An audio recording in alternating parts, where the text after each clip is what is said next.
Hi, welcome back to my channel. I always say I don't want this to be a narcissist recovery channel because I just don't feel like it needs to be.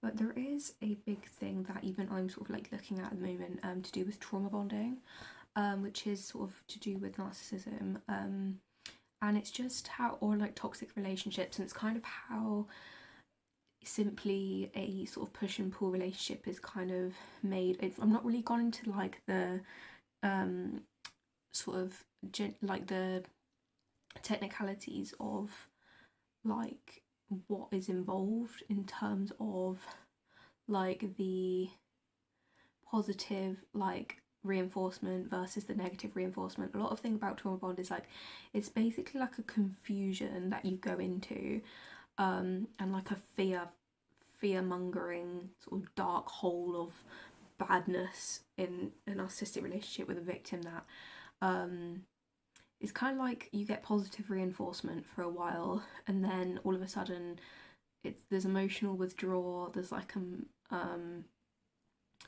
again, I haven't really gone into how trauma bonds are like formed, but it's more to do with like reinforcement of fear, for like normal stuff like will of choice kind of stuff. Like you've got autonomy, you've got will of choice, and it's when people want you to forget about that autonomy that you like and actually have through like a divine right, to keep you in a submissive state because of their like disordered patterns, which are not yours to take on.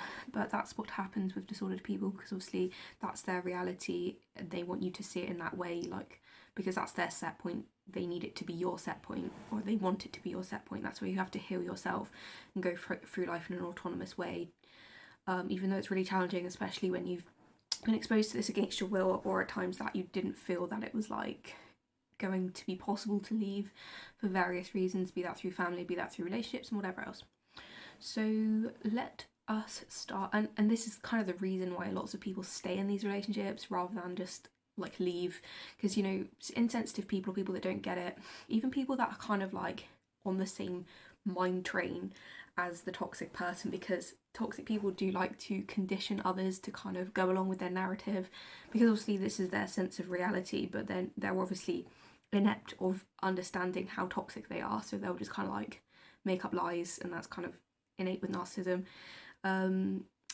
But like other people like can be easily sort of like tricked, and often like people have their own lives. This is putting it in perspective a little bit, but people have their own lives to like worry about often, rather than just sort of thinking about like how toxic your relationship is.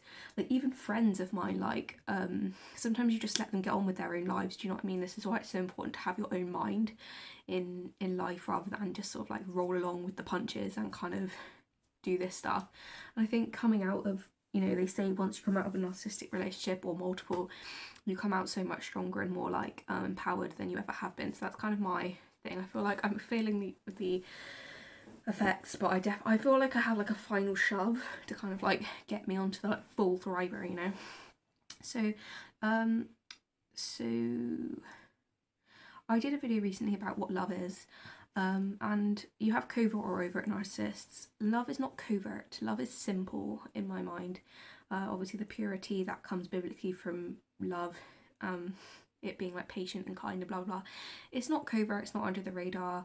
You know, love is simple, and you can be gaslighted into thinking that love is, you know, like even it doesn't make sense when you say it out loud. Love's not covert, you know, love's not someone kind of, you know, going sneakily about a relationship with you. You know, that's not what love is, so you shouldn't accept it if it's not love.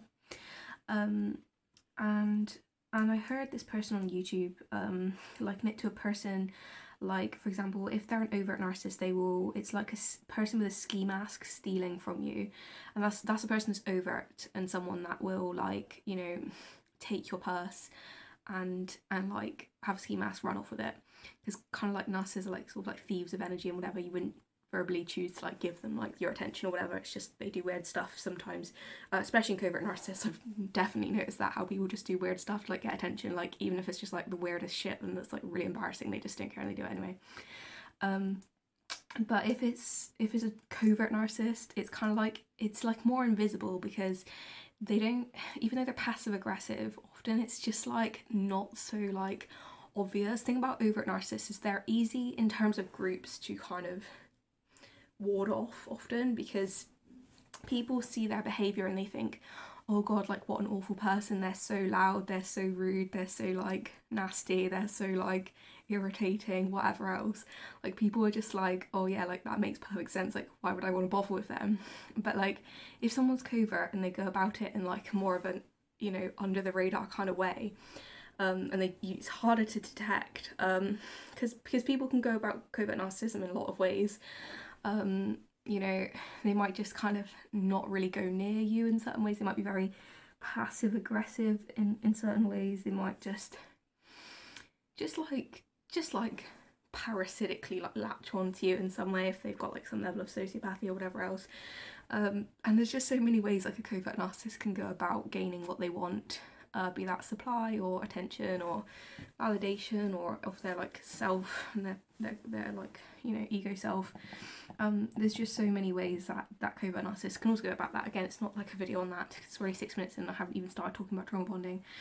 But over time, I will get into it, but I just want to give a little bit of backstory.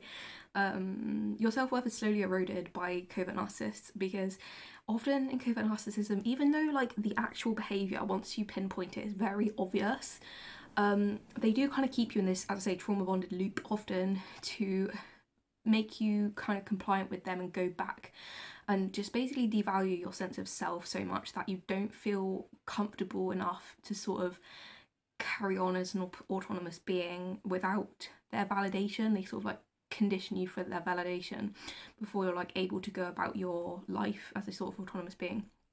And your self-worth is like slowly eroded over time and you're like devalued. And this is when I think like implementing healthy aggression is like really important in sort of like recovering from this stuff, because once you like notice it, because like, and then that sort of helps protect you energetically and sort of like mentally.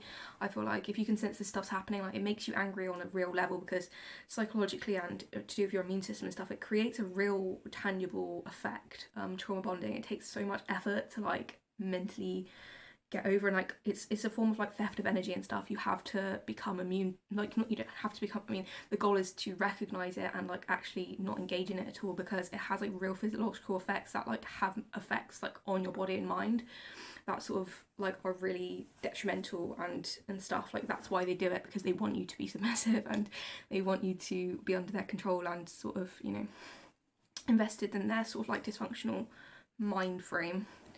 And that's not for you to worry about, it's just what it is. So you can be beaten down physically by their invisible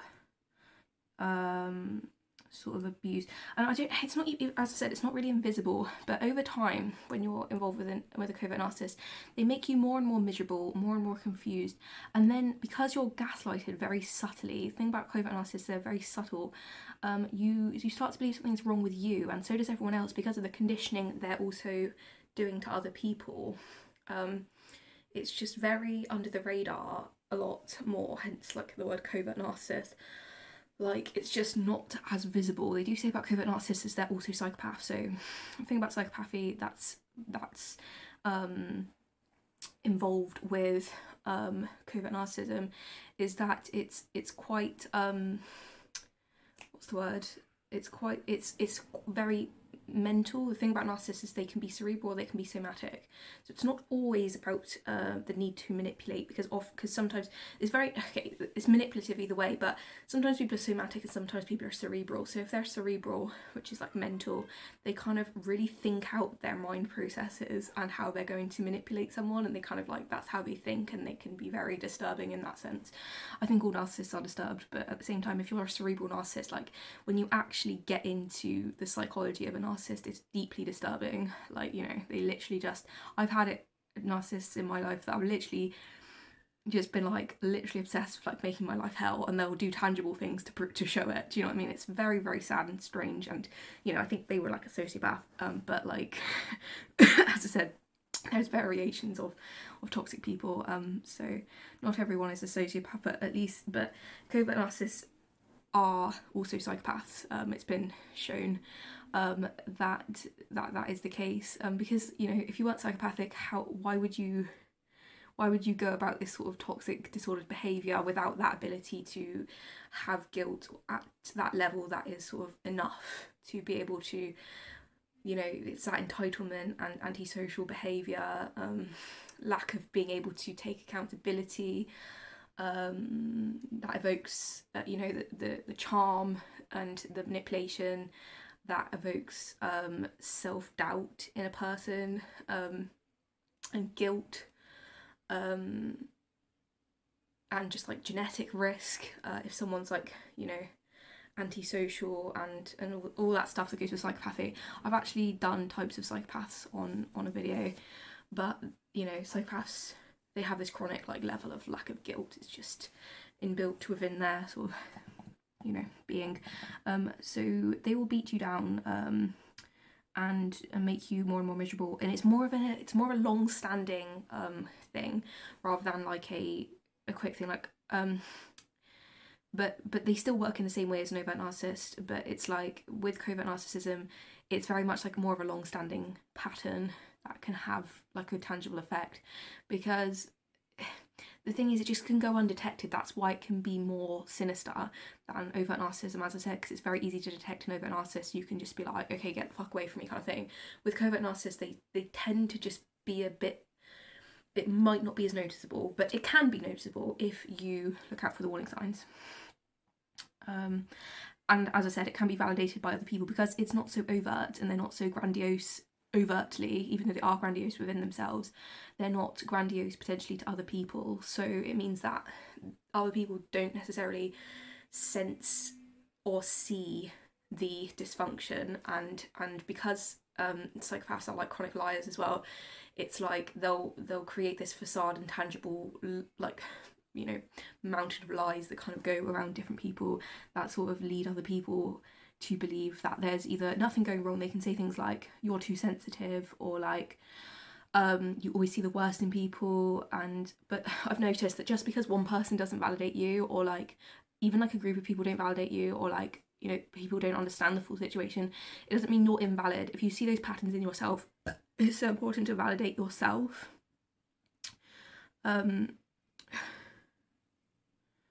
So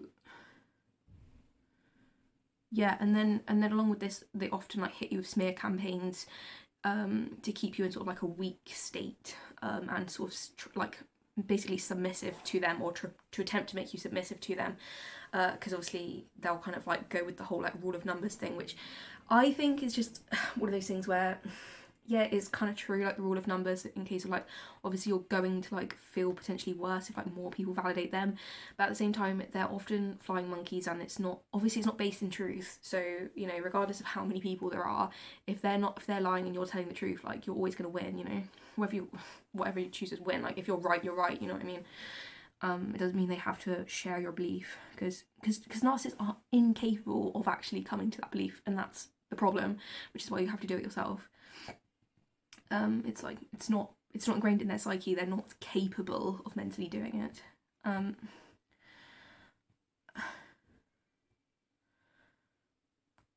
mean, as I said, you do get self-aware narcissists that are actually somewhat capable.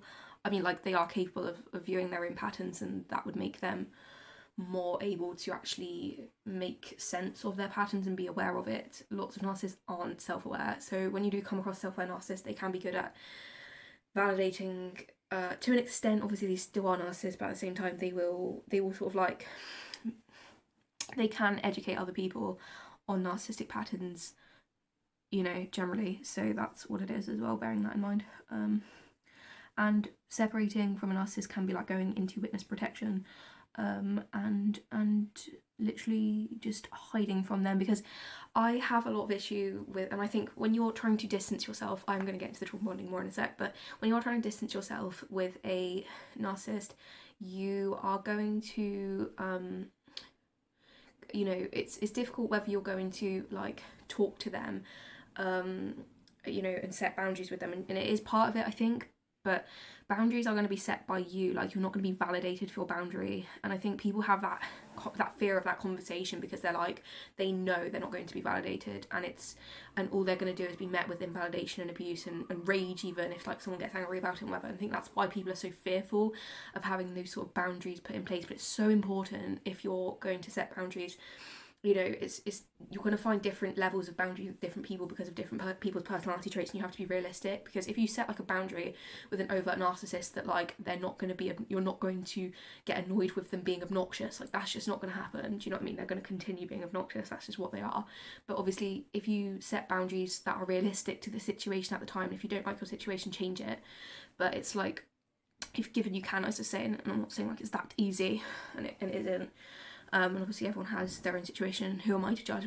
I'm just saying, you know, please do get out of a toxic situation if it's within your power, which usually it is to some extent. I mean, if you don't feel it's that way, please get help. There are helplines around narcissistic abuse, I'll tell you. And also see things like domestic abuse, and it depends what kind of abuse that goes with it. But anyway, let's go on to other stuff. So yes.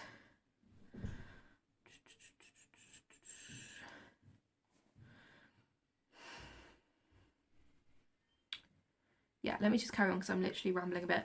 When you discard a narcissist, it scares them to lose their false sense of self, because they've built this sort of like ego around how they appear with you. Like it's said that like narcissists will like gravitate towards you if they feel like you're sort of going to be some sort of validation for them, like a high status person, or like someone with good attributes that they want to be associated with to increase their social status, or there can be various reasons that people want to want to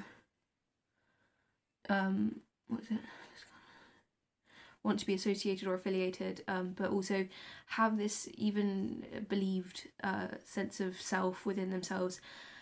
You know, and I've noticed that people really can get very invested in this, even with very minimal contact or very minimal association. Like you know, if they're sociopathic, they can build this massive narrative like around a situation that really isn't that deep, but they kind of get carried away with it in their own sort of delusion. It depends how delusional they are as a person, how odd their thinking patterns are, how grandiose they are. There's a variety of factors that like come into how you know, delusional it is from a narcissistic sense, or whether it's just kind of like, you know, lower level. So when they feel that they will lose their sense of self, it causes them to panic, and they will try and hoover you. And hoovering is where they try and like drag you back into the relationship. And this is why all healing, it's this like idea of like every little helps, like not to quote Tesco too much if you live in the UK, but all healing makes a lot of difference. And I think it's just about this sense of like, give us this day our daily bread kind of moment, in terms of, and that's a prayer, but in terms of actually healing, because the little changes and the little healing patterns and the little adjustments you make really do make a massive difference in terms of getting away from this stuff. See, I'm still on the journey, and lots of people are, and it's it's about consistency over, I mean, not even consistency, it's just every change and observation you make when learning about this stuff, it's inevitably going to help you out overall. And the thing about trauma bonding, as I said, it makes you feel like there's something wrong with you. There's nothing wrong with you. You're dealing with a pathological person. They're disturbed and dysregulated. It's important to see what they do to you, and adjust thoughts and feelings you carry about yourself, because when you don't, it can be very detrimental ongoing to your beliefs and sense of self. So trauma bonds create self-limitation and unworthiness. Let's actually talk about trauma bonding after 20 minutes of this video. So you can have this feeling of unworthiness with a toxic relationship with a highly controlling person, and the recipient becomes weaker and weaker. It's kind of this idea of like a parasite feeling, whereas I associate parasites more with sociopathy, because of but it's actually psychopathy as well. It's this sense of what is it? Yes, parasitism of that's involved with psychopathy, so therefore covert narcissism. or potentially I've met overt narcissists that are also psychopathic, I think. So yeah, the thing about psychopaths I find interesting is they've actually got cognitive deficits in their minds which disallow them from thinking like a non-psychopathic person. But yeah, it's parasitic to the point where, like, parasites, when you think about it, they suck your blood, and then they inject you with their like toxicity, like poison. So it's the same thing. Narcissists become more diabolical, which basically means demonic. Apparently, it comes from the word demonic, diabolical. And a malignant narcissist, for example, will grind you into the ground, try and show you who's in charge, and wants you to have little to no belief in yourself as they try to fill you with their issues. Basically, they want to fill you with them and their traits, because that's like the main thing around narcissism. They sort of like project all their bullshit on you. And they demand subjugation, which basically means to be like submissive and subjugated to them, like putting them in charge and you at a weaker place. It's kind of like this military state of like you're in subjugation in military, you know, you're being controlled by like one leader, and that's what subjugation is. So they try to seek peace and get rid of conflict. Trauma bonds happen because they try to seek peace and get rid of conflict. The bond because you think you are wrong if you leave, or the fear that God has taken away. Sorry, what?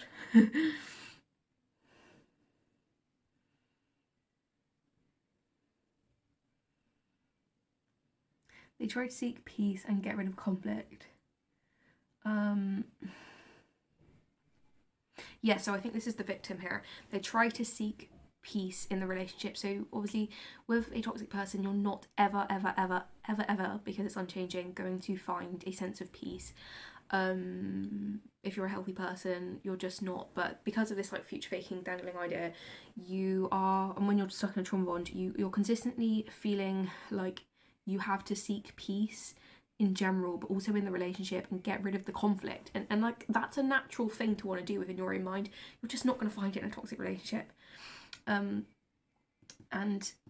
because you think you are wrong if you leave,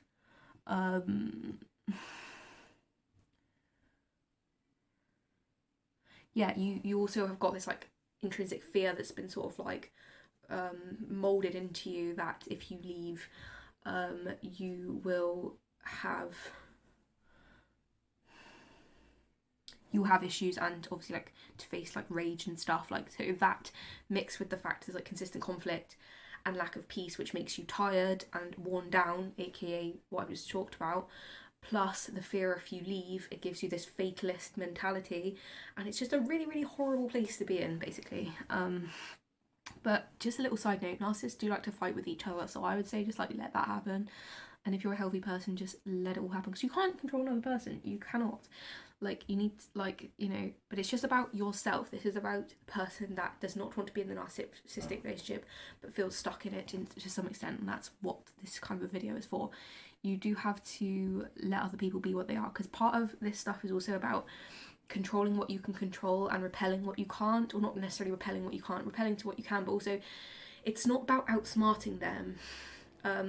It's about learning about their patterns, but you can't, especially when you go about things like covert narcissists, you can't control or be, you know, on guard all of the time for their, you know, invisible ways. You know, you'd go mad if you literally were to do that all the time. I think you can be more and more educated about this stuff, but you're not, you know, you shouldn't beat yourself up if you get in these situations, because these people come up all the time, and it's just about having compassion and like sympathy and sensitivity with yourself about these sort of situations, because, you know, it's not in your control. It's in your control how you handle it, though, and there is a lot of things you can do to ward these situations off for the future and learn about it in order to go about a more healthy life, and obviously like cut off the toxicity in your life consistently, and build more boundary and structure around your autonomy and sort of like rights as like God-given human being. not like dispel some of the beliefs and stuff, which obviously comes to thriving. And I genuinely believe, obviously, there's like a place, and I know I've seen them on narcissistic channels, there's a place that people come to where they're comfortable with their recovery, and it's a recovery process. They're comfortable with their recovery, and they come out of it in a strong sense of self that is bolstered to their, will, that makes them comfortable in themselves, and they have boundaries, and they're not sort of affected by these toxic situations, whether at all, I don't know. No, I think even a psychologist I watched that does a lot of narcissism, she even tolerates narcissists ongoing. As I said, you can't change a toxic person, even if you learn about them, heal yourself. This makes a massive difference, but at the same time, you still won't change the pattern of that person. It's just a fact, like, even if you like traumatize them, which you can cause a lot of narcissistic injury, and even physical injury to a person, like, not that you'd ever want to, but in self-defense, but at the same time they will inevitably heal and be the person that they are. So it's unlikely they obviously, like, generally won't even try and necessarily, they'll move on. If you're not giving them what they want, they'll move on to another person. I like to think this too shall pass, in terms of God. So that's also a nice, like, concept to live by. But so this was a case study, like a passage of someone that was real, that was in a trauma bonded relationship to a malignant narcissist.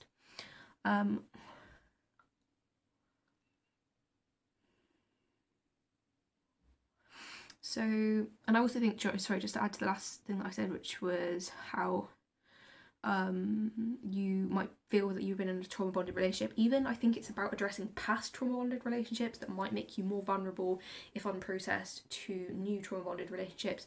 Because I think the more you understand the traumas of the past, the more you can discern from them in the future. And even if you're sort of like feeling quite discerning already, it's just important to process them anyway, I think, from an emotional sense, because I do think as energetic beings, when these sort of traumas happen, especially when we're younger, the trauma can be trapped in our body and makes us less able to have access to that energy to use in the present. The more trauma that's trapped, the more energy that's trapped, the less energy we have access to as human beings in the present. So anyway, and I'm definitely a massive believer of like somatic healing, but let's not all go into every single facet of life. This was a case study by someone that was trauma bonded to a malignant narcissist. So yes, they had a lost sense of self. They tried to hold it together, nothing satisfied them. They felt it was their personal job to hold the relationship together all the time, and they had to learn to be a yes person in order to avoid wrath and verbal abuse, but they still got verbal abuse anyway, and consistent shame. So that's kind of what it's like to be trauma bonded to a malignant narcissist, and I can definitely relate to all of those things, and you may well too. So after all of the controlling demands, they would have feelings like, who am I? They were like, their self-worth and their self-respect was trampled on, and they would still have doubt and grief to that day. The doubt, from what I've found out about narcissism, comes from when people are manipulative. Basically, it's like a natural concept. Obviously, if you're like psychologically abused and manipulated, and one second they're charming and nice, and then the next second they're vile and horrible, obviously the charm is like false, you're going to have this sense of self-doubt that kind of perpetuates in your psyche, and it's really hard when you're like exposed to that and you haven't healed from it or whatever else, in order to actually sort of process that. But if you can pinpoint it, it really makes a massive help. But it's part of their like crazy making. After all controlling, literally gone and said that already. So they convince themselves that this is reasonable. They rob you of your own decency, and you don't have to stay. It's trauma bonding. It's not love, as you say. Trauma bonding is not love. Love is not trauma bonding. Okay, it's a submissive state. As I said, narcissists do not thrive in friendship. They thrive in subjugation. They thrive in dominance. They thrive in sociopathy, sort of trying to manage people, be in a sort of more dominant state than the other person, that is like the place they're in. So that's what it is. And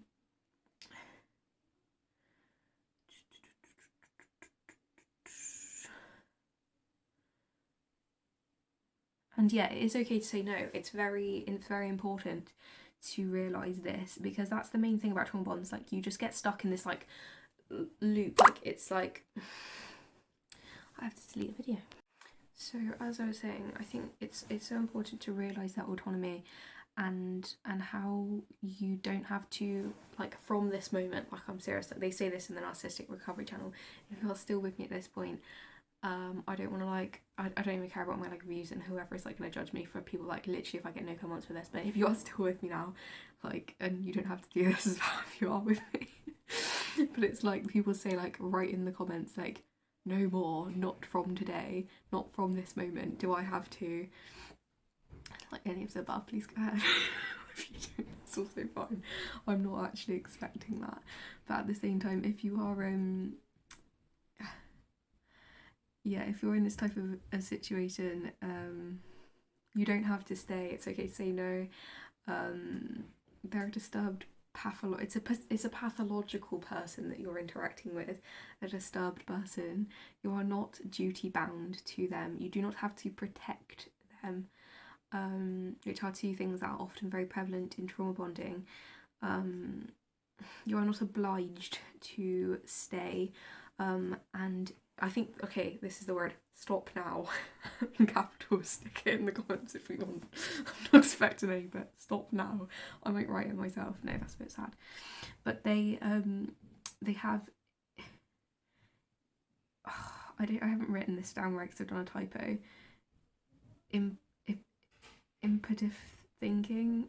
It's like a you're an obliged mentality, and it comes from a lie. It comes from a lie state. You know, when people have this sort of like pathological sense of like, you're obliged to do this, you have to do this. It's like a safe porting almost concept. It's obviously just like verbal abuse, but if you want to get technical about it, it's a safe porting thing of you like have to do this thing, like, point blank. Like, it's like, no, I don't have to do that. When you actually like learn more about your autonomy, it's like it's not really obviously true. It's not really obviously true, it's just point blank not true. Like, you're verbally abusing me, sort of thing. And it's about sort of like coming around to that mindset. Even this can be shown through actions. It can be shown by like passive aggression. You know, it's like, you have to tolerate me being passive aggressive. No, I don't. They're going to be passive aggressive anyway. So I suppose it's a sense of like radical acceptance that in narcissistic relationships you're going to sort of be around that behaviour. Does it mean you have to internalise it and accept it? No.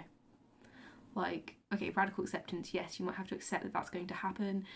Do you have to sort of ingest that energy and use mental energy to process that? You just let them be, and be in your physical space as an autonomous human being and live in your power and self-respect. So, claiming your freedom, I get to choose for myself. Stick in the comments, I get to choose for myself. Autonomy, and I have the right to prioritise what I want. I get to choose how I feel, I get to choose how I spend my time, I get to choose how I go about my life in every facet and area that I go about it in. And narcissists, they want you to forget about your freedom. They want you to forget about your God-given free will. And it's just not, it's not good, you know. It's not based on truth, it's based on lie. So they also want to isolate you again to perpetuate weakness. And if you're like with healthy people as well, you can find, I don't really want to go into all this now, but I feel like you can also over-explain. I'm aware that I'm kind of going on for a while, but you can also over-explain as a overcompensating tactic. If you've gone through trauma, you over-explain often, or you might talk a lot, because you've had to justify or justify for an experience. It's just like how you've dealt with something in the past, and it's still programmed in your subconscious. So recognize that and realize where that trauma is coming from. I know it takes a lot of time. So yeah. It's about being like having like the attitude of, and the genuine like motive, like not just like seeing it in the distant future. Obviously everyone comes at things in a different way, but it's worth knowing, obviously, this, like, this is the truth. I'm telling you point blank. You can say to a narcissist, you are in my rearview mirror, I'm not doing that anymore. Like, you don't have to say this to them, but that's the mindset that you can have. You can obviously say this to them, and this is just about it isn't about like literally saying stuff to them, it's about understanding trauma bonding. I need to go and delete the video. So yeah, saying you're in the rearview mirror and not dealing with that anymore. When you're in trauma bonds as well, you can become confused and learn to trust narcissists over your own sense of, because I did a video again recently about what love is. If you overgive, you can overgive from this sense of, if I overgive, that will help me receive love. And if love should be built on trust. If you don't trust, it's just that will for connection that you're looking for as a person, which can be conditioned through abuse. In terms of, you know, if you have healthy relationships, they should be built on trust and love, and it's built on trust. I'm not going to say the word love a million times. I put in my last video that take a shot every time I say love, because I said love a lot of times, but it's a case of, you know, when you have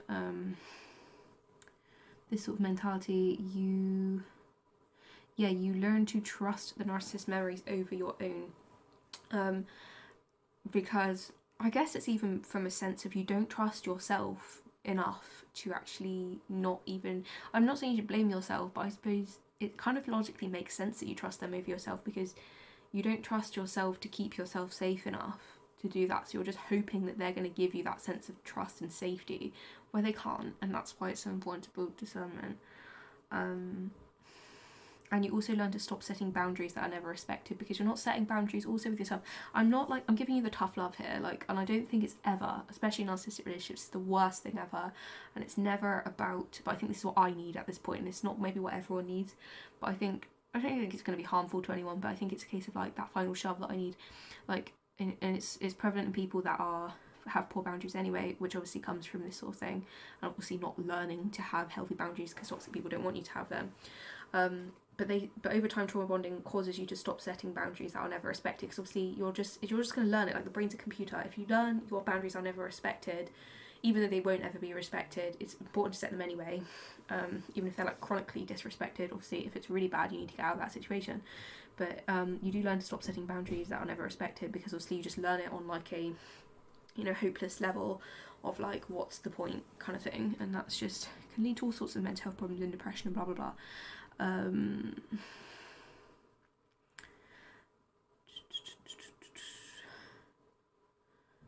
But yeah, I suppose once processed this, especially if happened in younger life, not necessarily younger life as in childhood, I mean it could have happened in childhood, but also just younger, like, you know, in the past, should I say, is about integrating that into your current healthy adult and healing the inner child, if you like, but also